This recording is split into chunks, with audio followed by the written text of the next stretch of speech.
Timnas Indonesia mendapat amunisi baru jelang mengarungi event di 2023. Kabar baik datang untuk Sain Patinama. Sain Patinama tinggal menjalani pengambilan sumpah warga negara Indonesia di kantor wilayah Kemenkumham. Kepres tentang pemberian kewarganegaraan RI untuk Sain Elian J. Patinama sudah ditandatangani oleh Bapak Presiden Joko Widodo.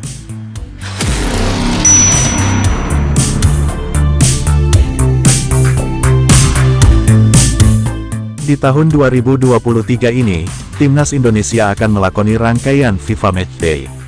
Selain itu, skuad Garuda juga melakoni Piala Asia 2023 yang akan berlangsung di Qatar. Dengan kehadiran Sain Patinama ini diharapkan bisa menambah kekuatan Timnas Indonesia pada pertandingan-pertandingan yang akan dihadapi oleh Timnas Indonesia ke depannya. Nantinya Kementerian Hukum dan HAM akan mengundang Sain untuk menghadiri pengambilan sumpah menjadi warga negara Indonesia, diikuti dengan pemberian paspor. Sain Patinama sendiri merupakan pemain berposisi fullback kiri yang bermain di kasta tertinggi Liga Norwegia. Ia masih berusia 23 tahun dan cukup diberikan waktu bermain oleh klubnya Viking FK. Sain dipercaya Viking FK bermain sebanyak 9 kali dengan durasi waktu 543 menit.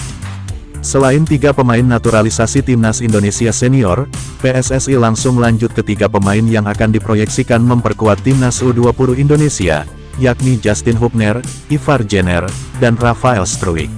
Saat ini prosesnya berada dalam tahap pengumpulan berkas.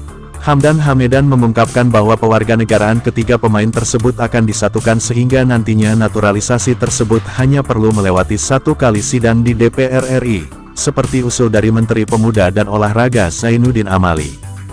Dengan begitu, proses naturalisasi bisa lebih efektif agar ketiga pemain tersebut bisa memperkuat Timnas U20 di Piala Dunia 2023 yang akan digelar di Indonesia pada tanggal 20 Mei hingga tanggal 11 Juni mendatang.